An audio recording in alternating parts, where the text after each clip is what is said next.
مثل الذين ينفقون اموالهم في سبيل الله،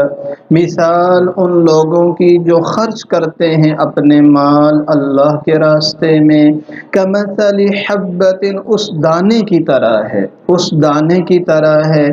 انبتت، جس نے اگائیں، جس نے نکالی، سبع سنابل، 7 بالیاں، 7 خوشے، فی کل سنبلۃ، ہر خوشے میں، مئۃ حبۃ، 100 دانے ہیں، واللہ یضاعف لمن یشاء، اور اللہ تعالی بڑھاتے ہیں جس کے لیے چاہتے ہیں، اللہ تعالی بڑھاتے ہیں جس کے لیے چاہتے ہیں، واللہ واسع علیم، اور اللہ تعالی خوب وسعت والے، خوب جاننے والے ہیں۔ الذین، وہ لوگ، ينفقون اموالہم، جو اپنے مالوں کو خرچ کرتے ہیں، فی سبیل اللہ، اللہ کے راستے میں، وہ لوگ جو اپنے مالوں کو خرچ کرتے ہیں اللہ کے راستے میں، ثم لا يتبعون ما انفقوا منا ولا اذى، اور پھر اس کا پیچھا نہیں کرتے جو انہوں نے خرچ کیا، احسان جتلا کر اور نہ ستا کر،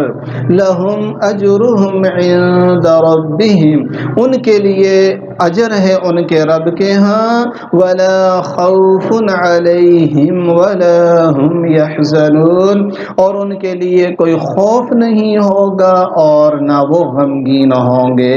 ان کے لیے کوئی خوف نہیں ہوگا اور نہ وہ غمگین ہوں گے۔ قول معروف و مغفرہ، اچھی بات کہہ دینا اور درگزر کر دینا، اچھی بات کہہ دینا اور درگزر کر دینا، خیر من صدقۃ یتبعها اذی، یہ اس صدقے سے بہتر ہے کہ جس کے بعد ستانا ہو، جس کے بعد تکلیف دی جائے، واللہ غنی حلیم، اور اللہ تعالی بہت غنی، بہت بردبار ہیں۔ یا ایہا الذین آمنوا، اے ایمان والو، لا تبطلوا صدقاتکم بالمن والاذی، اپنے صدقات کو ضائع نہ کرو احسان جتلا کر، والاذی، اور ستا کر، کالذی، اس آدمی کی طرح، ينفق مالہ رئاء الناس، جو اپنا مال خرچ کرتا ہے لوگوں کو دکھانے کے لیے، ولا یؤمن باللہ والیوم الآخر، اور ایمان نہیں رکھتا اللہ پر اور آخرت کے دن پر، فمثلہ، پس اس کی مثال، کمثل صفوان، ایک چٹیل پتھر کی طرح ہے، صفوان ایک چٹان کی طرح ہے، علیہ تراب، جس پر مٹی آ گئی، فاصابہ وابل، اور اس پر برسی تیز بارش، فترکہ صلدا، پس اس کو چھوڑ دیا صاف کر کے، اس کو چھوڑ دیا صاف کر کے، لا یقدرون علی شیء مما کسبوا، یہ کچھ بھی قادر، وہ کچھ بھی قادر نہیں ہوں گے جو کچھ کہ انہوں نے کیا، اس سے نفع اٹھانے پر کچھ بھی قادر نہیں ہوں گے، واللہ لا یہدی القوم الکافرین، اور اللہ تعالی کافر قوم کو ہدایت نہیں دیتے، ومثل الذین ينفقون اموالہم، اور وہ لوگ جو، اور مثال ان لوگوں کی جو خرچ کرتے ہیں، اموالہم، اپنے مال، ابتغاء مرضات اللہ، اللہ کی رضا کی تلاش میں، ابتغاء تلاش، مرضات اللہ، اللہ کی رضا کی تلاش میں، وتثبیتا من انفسہم، اور اپنے دلوں کو ثابت قدم کرنے کے لیے، اپنے دلوں کو مضبوط کرنے کے لیے، کمثل جنت بربوہ، اس کی مثال اس باغ کی طرح ہے جو اونچی جگہ پر ہو، ربوہ اونچی جگہ پر ہو، اصابها وابل، اگر اس پر برس جائے تیز بارش، وابل تیز بارش، فآتت اکلها ضعفین، پس وہ لاتا ہے اپنا پھل دگنا، فإن لم يصبها وابل فطل، پس اگر اس پر نہ برسے تیز بارش تو پھوار ہی کافی ہے، فطل ہلکی پھوار ہی کافی ہے، واللہ بما تعملون بصیر، اور اللہ تعالیٰ جو کچھ تم کرتے ہو اس کو خوب دیکھنے والے ہیں۔ ایود احدکم، کیا تم میں سے کوئی یہ چاہتا ہے، ایود احدکم، کیا تم میں سے کوئی یہ چاہتا ہے، ان تکون لہ جنہ، کہ اس کا باغ ہو، من نخیل و اعناب، کھجوروں اور انگوروں کا، نخیل کھجوروں کا، اعناب انگوروں کا، تجری من تحتها الانہار، اور جاری ہوں اس کے نیچے نہریں، لہو فیہا من کل الثمرات، اور اس کے لیے ہوں اس میں ہر قسم کے پھل، وَأَصَابَهُ الْكِبَرُ، اور اس آدمی کو پہنچ چکا ہو بڑھاپا، وَلَهُ ذُرِّيَّةٌ ضُعَفَاء، اور اس کی اولاد ہو چھوٹی کمزور، ذریہ اولاد، ضعفاء کمزور، فَأَصَابَهَا إِعْصَارٌ فِيهِ نَارٌ فَاحْتَرَقَتْ، پس پہنچ جائے اس کو آگ کا بگولا اور اس کو جلا کے رکھ دے، كَذَلِكَ يُبَيِّنُ اللَّهُ لَكُمُ الْآيَاتِ، اسی طرح اللہ بیان فرماتے ہیں تمہارے لیے اپنی آیات، لَعَلَّكُمْ تَتَفَكَّرُونَ، تاکہ تم غور و فکر کرو۔ آج کا جو رکوع ہے اور جو اگلا رکوع ہے اور اس کے بعد کی ایک آیت بھی خرچ کرنے کے فضائل اور خرچ کرنے کی شرائط اور اس پر مثالوں سے بات کو سمجھایا گیا، اور ان دو رکوعات کے اندر اور ایک اگلے رکوع کی ایک آیت مبارکہ میں خرچ کرنے کے فضائل کا بیان ہے، جس میں بظاہر آدمی کے مال کم ہوتا نظر آتا ہے، لیکن اللہ تعالیٰ اس کے دگنا چگنا ہونے کا وعدہ فرما رہے ہیں، مثالوں سے سمجھا رہے ہیں۔ اس کے فوراً بعد سود کا ذکر ہے، اور یہ بتایا جا رہا ہے کہ بظاہر انسان سمجھتا ہے، عقل کہتی ہے سود سے مال بڑھتا ہے، اللہ جل شانہ فرماتے نہیں، خرچ سے مال بڑھتا ہے۔ سود کے ذریعے آدمی چاہتا ہے کہ سارا مال میرے پاس آئے، لیکن حقیقت میں وہ گھٹ جاتا ہے، وہ اللہ رسول سے اعلان جنگ ہے۔ تو خرچ کرنے کے فضائل پر یہ 2-2.5 رکوع تقریباً ہیں۔ آج کے جو رکوع ہے ہمارا، اس میں خرچ کرنے کی فضیلت ہے اور اس کی مثبت شرائط کا بیان ہے جو پائی جانے ضروری ہیں، 2 منفی شرائط کا بیان ہے جن سے بچنا ضروری ہے، اور 3 مثالوں سے پھر ان باتوں کو سمجھایا گیا۔ تو خرچ کرنے کی فضیلت اور اس کے لیے جو مثبت شرائط ہیں جن کا پایا جانا ضروری ہے، پھر وہ 2 منفی شرائط جن سے بچنا ضروری ہے، اور پھر 3 مثالوں کے ذریعے سے اس بات کو خوب سمجھایا گیا، اس تاکہ شرح صدر ہو جائے، اتمام حجت ہو جائے، دلیل تام ہو جائے، مضمون واضح ہو جائے، اس لیے قرآن پاک میں یہ انداز اختیار کیا گیا۔ دیکھیے، مثل الذین ينفقون اموالہم، یہ فضیلت والی آیت بھی ہے اور اس میں مثبت شرائط بھی ہیں۔ مثال ان لوگوں کی جو اپنے مال اللہ کے راستے میں خرچ کرتے ہیں، اللہ کی رضا کے لیے، وہاں دینا کوئی ضروری نہیں، فرض واجب نہیں، اور کسی کے ہم نے قرض نہیں لیا ہوا، کوئی ہمارے لیے جیسے بل فیسیں وغیرہ ہوتی ہیں یہ چیز نہیں ہے، بلکہ خالص اللہ کی رضا کے لیے جو مال خرچ کرتا ہے، اس کی مثال ایک دانے کی طرح ہے۔ دیکھیے، اس کو کہتے ہیں تشبیہ غیر المحسوس بالمحسوس، نظر نہ آنے والی چیز کو سمجھانے کے لیے نظر آنے والی چیز کی مثال بیان کرنا، تاکہ بات بالکل واضح ہو جائے۔ تو اللہ جل شانہ فرماتے ہیں، دیکھو،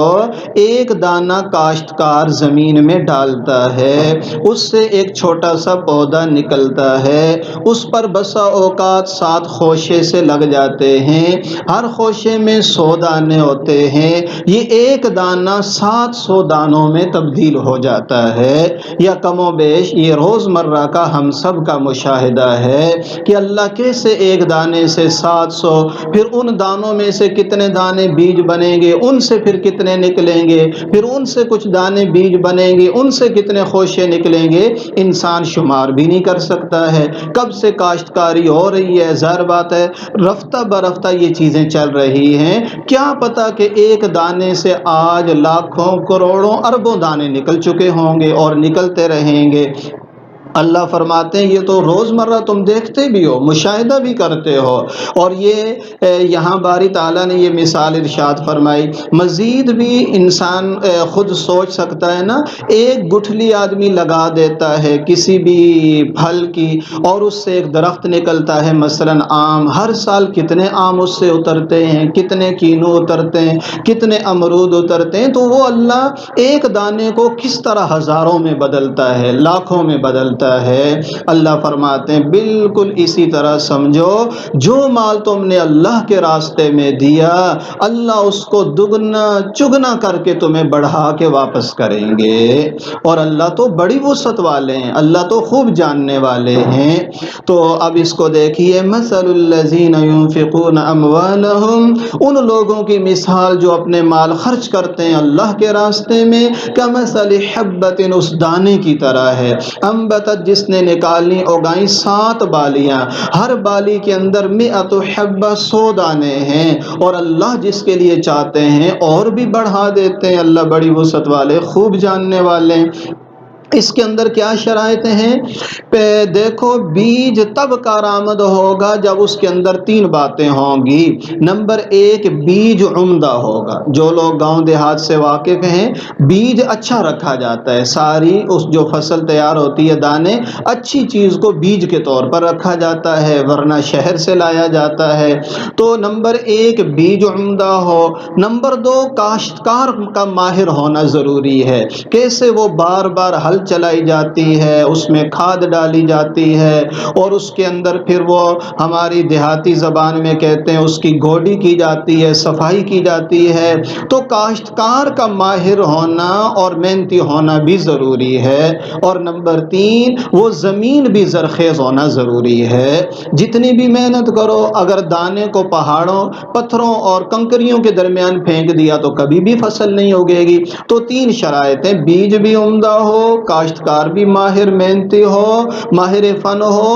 اور اس کے ساتھ زمین بھی زرخیز ہو، تو پھر اللہ اپنے فضل سے اس دانے کو اگا کر کہاں سے کہاں پہنچا دیتے ہیں، انسان سوچ بھی نہیں سکتا۔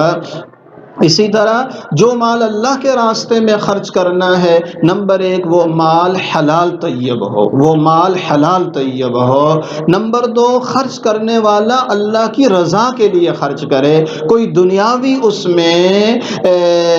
نفع کی امید رکھنا، یا کوئی اس کو اگلے کو ماتحت بنانا، غلام بنانا، یا اس طرح کی باتیں نہ ہوں۔ اور نمبر 3، جہاں خرچ کر رہے ہیں وہ مصرف بھی ٹھیک ہونا چاہیے، وہ مستحق ہونا چاہیے، وہ اس کے قابل اور لائق ہونا چاہیے۔ تو یہ 3 شرائط ہیں، مال حلال طیب ہو، نیت بھی صاف ستھری اور پاکیزہ اللہ کے لیے ہو، اور جہاں خرچ کر رہے ہیں وہ اس کا مصرف بھی ہو، تو اللہ تعالیٰ بڑھا چڑھا کے وہ مال واپس فرماتے ہیں۔ اصل تو آخرت کی نیت کرنی ہے، لیکن اللہ دنیا میں بھی دیتے ہیں، کہ حضور علیہ السلام قسم کھا کر فرماتے ہیں کہ صدقے سے مال بڑھتا ہے، کم نہیں ہوتا ہے، حضور فرماتے ہیں۔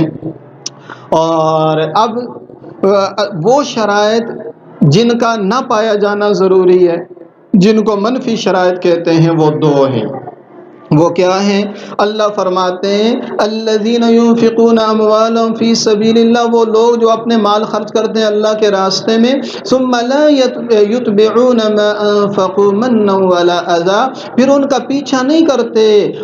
احسان جتلا کر اور ستا کر، ایسے لوگوں کے لیے اجر ہے ان کے رب کے ہاں، اور ان پر خوف بھی نہیں ہوگا اور غم بھی نہیں ہوگا۔ یہ انعام تب ملے گا جب 2 چیزوں سے بچے گا، احسان نہیں جتلائے گا، ستائے گا نہیں۔ جس پر خرچ کیا اس کو بار بار بتانا یہ احسان جتلانا ہے۔ کسی اور کو بتاتے پھرنا کہ میں اس کو دیتا ہوں، کسی اور کو بتاتے پھرنا کہ بھائی اس کے گھر کا خرچہ تو میں نے اٹھایا ہوا ہے، یہ ہے اس کو ستانا کہ دوسرے لوگوں کو اس کے سارے رازوں سے مطلع کر دیتا ہے۔ تو احسان بھی نہیں جتلانا، ستانا بھی نہیں ہے۔ اور فضائل صدقات میں ایک بڑے عالم کا قول لکھا ہوا ہے، وہ فرماتے ہیں جب بھی میں نے کسی پر خرچ کیا تو میں ہمیشہ اس کا شکر گزار رہا جس پر میں نے خرچ کیا۔ یہ دو شرائط منفی۔ اور اللہ فرماتے ہیں دستور کے مطابق اچھی بات کہہ دو، درگزر سے کام لو، یہ اس صدقے سے بہتر ہے جس کے بعد ستایا جائے اور اس آدمی کی بے عزتی کی جائے۔ اور اللہ تعالیٰ تو بڑے غنی ہیں، اللہ بڑے بردبار ہیں۔ اب انہی باتوں کو اللہ جل شانہ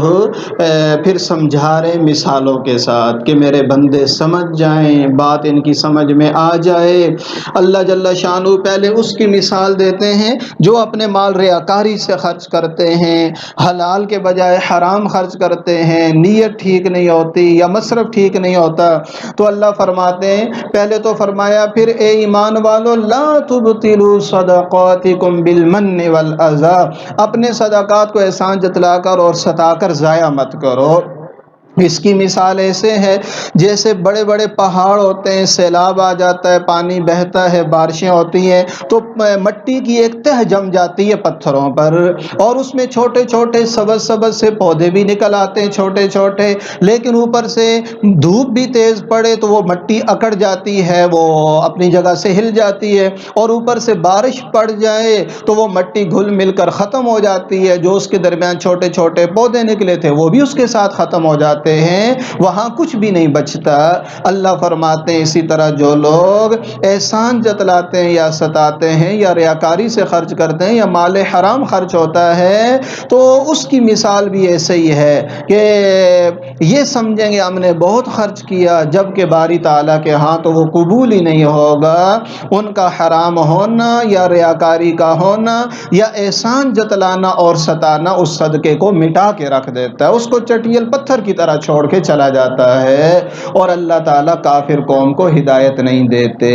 پہلے تو اللہ نے یہ مثال بیان فرما دی، وہ لوگ جو اپنے رب کی رضا کے لیے خرچ کرتے ہیں، وَمَثَلُ الَّذِينَ يُنفِقُونَ أَمْوَالَهُمْ، وہ لوگ جو اپنے مال خرچ کرتے ہیں ابتغاء مرضات اللہ، اللہ کی رضا کی تلاش میں اور اپنے دلوں کو مضبوط کرنے کے لیے۔ اس سے معلوم ہوا کہ مال خرچ کرنے سے انسان کا ایمان مضبوط ہوتا ہے، اس کے دل کے اندر ایمان بیٹھتا ہے، ایمان پر ثابت قدمی نصیب ہوتی ہے۔ اس کی مثال اللہ فرماتے ہیں ایک باغ ہے وہ اونچی جگہ پر ہے۔ دیکھو جو دیہات وغیرہ سے واقف حضرات ہیں وہ جانتے ہیں اچھی طرح کہ جو زمینیں بالکل نیچے ہوتی ہیں جہاں پانی بھی جا رہا ہے، درختوں کا سایہ بھی ہے، وہاں کی فصلیں زیادہ جاندار اور اچھی نہیں ہوتی۔ جو زمین قدرے بلند ہوتی ہے تو وہاں کی فصل بہترین ہوتی ہے جس پر زیادہ سایہ بھی نہیں پڑتا۔ اللہ فرماتے ہیں وہ لوگ جو اپنے مال اللہ کی رضا کے لیے خرچ کرتے ہیں تو اس کی مثال ایسے جیسے ایک باغ بربوۃ، اونچی جگہ پر ہے، اگر تیز دھار بارش ہو، وابل، تیز بارش برسے تو وہ باغ تو اپنا پھل دگنا چگنا کر کے پیش کرتا ہے، دگنا چگنا پھل لے کر آتا ہے۔ اور اگر بارش نہ بھی ہو، فقل، ہلکی سی بارش بھی کافی ہے، فوار ہی کافی ہے، تو پھر بھی وہ اپنا پھل پیش کر دیتا ہے۔ اسی طرح ایمان والوں کو اور اخلاص والوں کو اللہ تعالیٰ خوب بڑھا چڑھا کر عطا فرمائیں گے۔ تیسری مثال میں اللہ فرما رہے ہیں دیکھو اپنے صدقات کو ضائع نہ کرو، کسی بھی وقت تم دنیا سے چلے جاؤ گے، اور آخرت میں جب آدمی چلا جائے تو وہاں اگر آدمی دیکھے کہ میرے اعمال کا کچھ بھی صلہ نہیں ہے تو واپسی تو ہو نہیں سکتی ہے، دوبارہ از سر نو تو کام کا موقع نہیں ہے، اس لیے زندگی تو ایک بار ہے، بار بار تو نہیں ہے، تو یہ آدمی خالی ہاتھ رہ جائے گا، کوئی واپسی کی صورت بھی نہیں ہوگی۔ اسی بات کو اللہ سمجھانے کے لیے ایک مشاہدے کی مثال بتاتے ہیں کہ ایک آدمی نے بڑی محنت کر کے ایک باغ بنایا اور اس باغ کو کھجوروں اور انگوروں سے اس نے وہ کھجوروں انگوروں کا باغ بنایا، وہ باغ اس کو پھل لے کر آتا ہے، ہر قسم کا اس کے نیچے نہریں جاری ہیں۔ یہ آدمی خود بوڑھا ہو گیا، خود کچھ نہیں کر سکتا، بچے ابھی چھوٹے ہیں، کام کاج کے قابل نہیں ہیں، اس کا سارا سرمایہ اور زندگی کی جمع پونجی یہ باغ ہے، ایک آگ کا بگولا آئے سارے باغ کو جلا کے راکھ کر دے، اب یہ خود ضعیف، بچے اس کے چھوٹے، اس کے پاس کچھ بھی نہیں رہے گا بلکہ یہ خالی ہاتھ رہ جائے گا۔ اللہ فرماتے ہیں اسی طرح جب تم آخرت میں پہنچ جاؤ گے اور وہاں تم نے اگر ریاکاری سے سب کچھ ضائع کر دیا ہوگا یا کسی بھی ایسے کام کی وجہ سے، تو خالی ہاتھ رہ جاؤ گے اور کچھ کرنے کے قابل بھی نہیں ہوگے۔ اس لیے اپنے صدقات کو اور اعمال کو ضائع نہ کرو۔ ایود احدکم، کیا تم میں سے کوئی چاہتا ہے کہ اس کا باغ ہو من نخیل و اعناب، کھجوروں اور انگوروں کا، اس کے نیچے نہریں بھی جاری ہوں اور اس میں ہر قسم کا پھل بھی ہو، وَأَصَابَهُ الْكِبَرُ، یہ آدمی خود بوڑھا ہو چکا ہو اور اس کے بچے چھوٹے ضعیف کمزور ہوں، اس کو ایک بگولا پہنچ جائے جس میں آگ ہو اور وہ اس باغ کو جلا کے راکھ کر دے۔ اسی طرح اللہ بیان فرماتے ہیں کھول کھول کر اپنی آیات تاکہ تم غور و فکر کرو۔ ایک بات علماء نے لکھی ہے، شیطان ہزار راستوں سے روکتا ہے نا، کبھی نوافل سے روک دے گا، نیکی سے روک دے گا، پردے سے روک دے گا، خرچ سے روک دے گا، کسی بھی نیک عمل سے کہے گا اس میں تو ریاکاری ہے۔ تو شیطان کی چالوں سے بچنا ہے، کام کرنا ہے اور اس میں اخلاص کی کوشش کرنی ہے، کام کرنا ہے اور اس میں اخلاص کی کوشش کرنی ہے۔ اور فرماتے ہیں کسی کی وجہ سے کرنا یہ بھی ریاکاری ہے اور کسی کی وجہ سے اپنے عمل کو چھوڑ دینا یہ بھی ریاکاری ہے۔ ایک آدمی کی عادت ہے اوابین پڑھنے کی، تہجد کی،